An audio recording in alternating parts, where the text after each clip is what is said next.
Mayor. It's been a while since we talked about it, but we started this meeting talking about our visioning process, and so I don't think there'd be a better introduction into this issue. One of the things we heard is that this is going to set us apart, and we heard some of the commenters come up here today and say that this would also set us apart. It's unfortunate that this is a novel concept in today's day and age. It's unfortunate that affording equal rights to people is something that would set this community apart. I almost shudder to think that.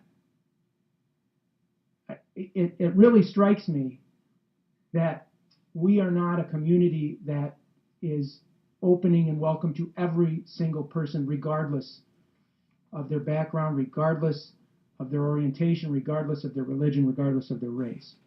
So it's unfortunate to me that that's not the way it already is, but here we are today, and I'm proud to be here. So just for a little bit of background, because we heard people say, you know, there's not been a lot of research done on this and there's not been a lot of time thought about it.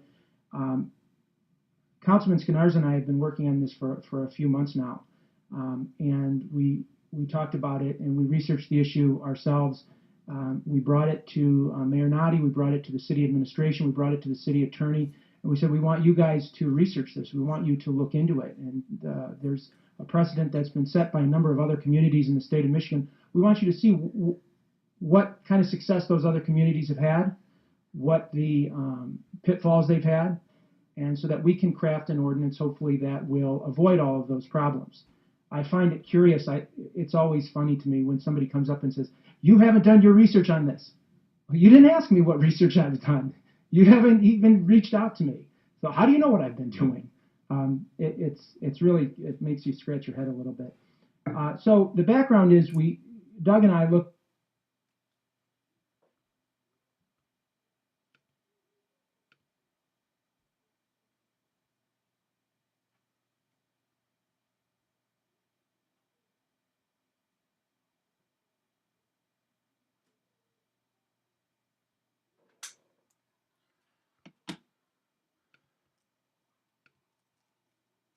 It makes you scratch your head a little bit. So the background is Doug and I looked into this, and it was pretty obvious there's a gap in protection. We've heard some people come up and say this would confer special rights on a small group of people. That is just simply not the case. It's not true. There are some times when you can have a difference of opinion on something. This isn't one of those times. This is just something that's patently untrue. Right now, your boss could go into your office to any of the people here who are not members of the LGBT community and could say, I suspect you might be gay. I don't have any proof. I don't even know. But I suspect you are, so you're out of here. You could be a straight person fired because your boss suspects that you're gay. Now, we heard Mr. Judnick say, I don't think there's any discrimination going on here in Sterling Heights, which was reminiscent of Ahmadinejad from Iran saying on a college campus, we don't have any gay people in Iran. It's absurd to suggest that people are not being discriminated against. We've heard stories here. I counted at least 16 people who came up and said, for you to get equal rights, you'd be taking away my freedom. Imagine that. Put yourself in that person's shoes. Put yourself in somebody else's shoes and say, I have to wake up every day knowing that a large segment of the population thinks if I'm just treated equally, that those people's rights are being trampled on. Imagine being in that position. And we didn't hear one person, we heard a lot of people say there are religious freedom issues here, but we didn't hear one person articulate how those religious freedoms would be trampled on by this ordinance. So as I was saying, we spent some time, we did a lot of research to see whether this ordinance, whether there's a gap in protection. And what we found out was that there was. The city attorneys looked into it and they confirmed there's no protection at the federal level. There's no protection at the state level. It would, for some reason, we keep hearing that, no, everybody's protected, but it's just not the case. Now, it's hard for people to put themselves in, imagine that they're gay and to be discriminated against. So I'm not going to ask anybody here to put yourself in that position because it's a silly question to ask. I would ask, imagine if we had laws that if you were left-handed, you could just be pulled out from this audience and told to leave in front of everybody and said, we don't serve your kind here. We don't serve left-handed people. Sorry. Imagine if you and your spouse find the dream house in Sterling Heights that you want.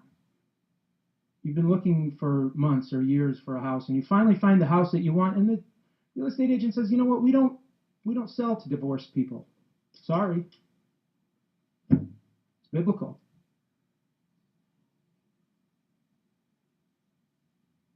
Every human being deserves the right to be who they are, period. No questions asked. End of story. So 2 weeks ago, I asked the city administration to put together the ordinance that they had been working on for quite some time and address that gap in protection. And I'm very happy and proud to report that the ordinance we have in front of us does just that. We heard from a few people saying, no, delay, push it off. We need to make sure that this is what it purports to be. And I agree. I think that we do need to make sure that it is the right ordinance to pass. We shouldn't hastily just pass something through, but we've done that groundwork already. We have our city attorney here who's told us that they've looked into all of the issues, and they're of the opinion that this is an ordinance that can be enforced, that meets the policy position that the city council may want to adopt. And I don't think we need time to delay this. We even heard from one individual who said, I haven't read this ordinance, but I know what it's going to do. It's going to set people up against each other. You haven't even read it. It sounds. I remember a congresswoman saying we need to pass the law so that we can find out what's in it. If you didn't read the ordinance, sir, how do you know what's in it? How do you know what it's going to do?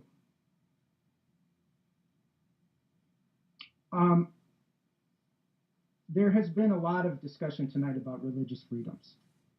And I think it's a bedrock of our democracy, that people have the right to practice their religion freely. The First Amendment, however, is a shield that protects your ability to practice your religion freely. It is not a sword to be used to cut down other people who you disagree with. And what I've heard over and over today is we need to apply the First Amendment in such a way that other people who I disagree with have to be treated like second-class citizens. I fundamentally disagree with that proposition. The protection to practice your religion freely is not infringed upon by telling an employer, you can't fire that person because you don't like what they do in their house behind closed doors. That's what we're talking about here. We're not talking about giving people special rights. We're not talking about telling you how you have to think, telling you what you can believe. You can believe whatever you want. As the gentleman, I forget your name, sir, I'm sorry. I'm scratching my head too, wondering how is this going to affect my life? I'm not gay. None of my immediate family members are gay. I don't have any openly gay friends.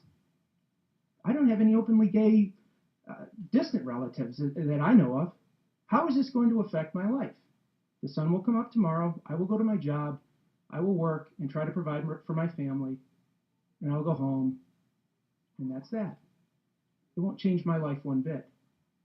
But for a small but significant portion of this community, it will change their life and that they can go to work too. They can provide for their family.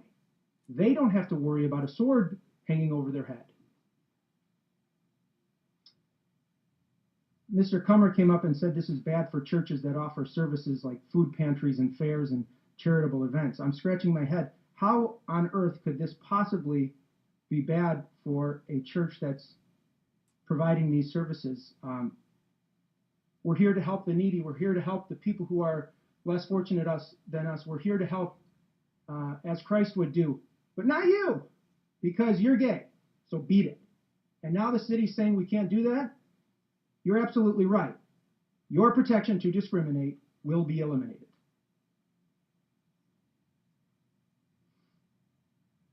Mr. Jefferson, you asked me to comment, so I will. I'm being long-winded, but I'm going to do it. You said nobody pays attention around Memorial Day, and I hear every 2 weeks, and nobody pays attention in the summer, nobody pays attention in the winter, nobody pays attention, period. And it's troubling. I mean, I agree with you. It's too bad that people who come up and say, I just found out about this today. What, you mean you're not glued to the TV on Tuesday nights watching the city council meetings?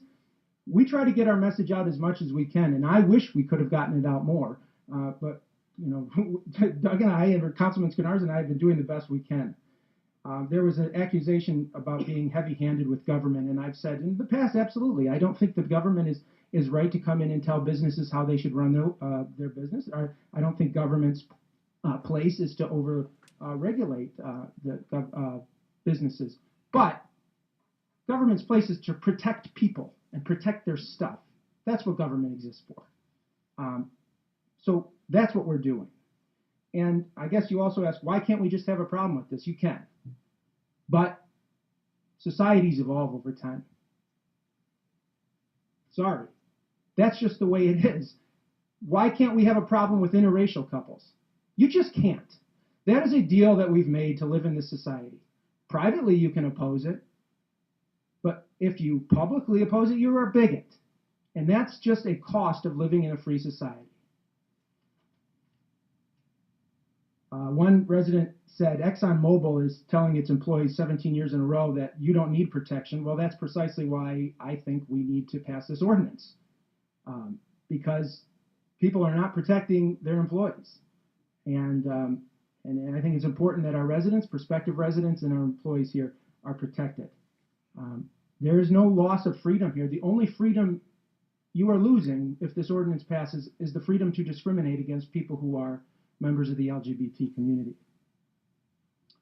A woman, Ms. Tatters, made a comment that businesses shouldn't have to serve gay people. Businesses should only have to serve who they want. All right, I'm sorry. I shouldn't put words in your mouth. The record says what it says. If we passed that bridge a long time ago, saying you can pick which customers you want to serve and which ones you don't want to serve. She also said to listen to the voters. I counted more people, significantly more people telling us to pass this than not to pass it, and saying that they'll remember the people who vote in favor of this. And I'm imploring you, remember me for passing this. I wish I could put my name on it. I mean, this is the proudest thing I've done in my entire professional life. I'm more happy to be part of this than any other thing I've done in my professional life. So please, remember me for this.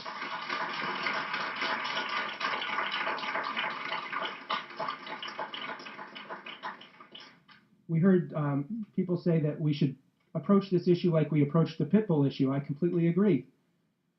If you're not familiar, there was a proposal to ban pit bulls in Sterling Heights. And pit bull advocates came and said, you can't have breed-specific legislation. It doesn't work. You cannot discriminate against one breed of dog because it will not make your people safer. It will not protect your residents more. It will only drive those dogs underground. People will not give up those pit bulls. They won't be registered, and the other problem dogs will skate free. It's ironic to me. I don't want there to be discrimination against one specific group. I didn't want it for the dogs, and I don't want it especially for people.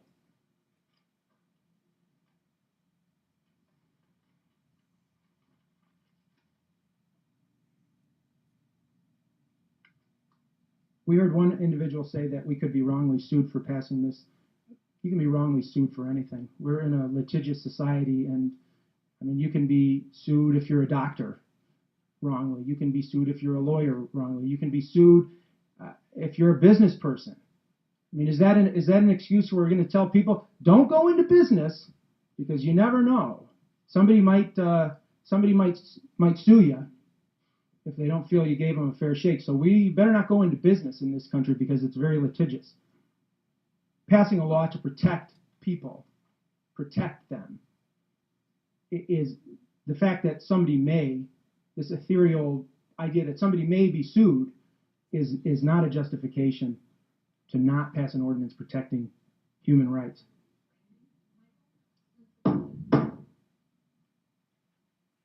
Like I said before, we listen to you. Listen to us. Go ahead, Mr. Taylor. Thank you, Mayor. I just want to end by saying I am proud to be part of this. I've listened to everybody, and I respect everyone's comments. I can assure you, your religious freedoms are not being infringed on by this, and you'll wake up and you'll be able to worship God the same way you did before. Your personal relationship with God and Christ will not be changed one iota. And I hope people will recognize that this is an ordinance that I'm supporting and I'm championing because I think it's just a basic human right issue. It's just a basic protection that every human deserves the right to be who they are. And that's why I'm supporting it. That's why I'm going to be voting yes. I humbly ask my council colleagues to please support me on this matter. Thank you. Mr.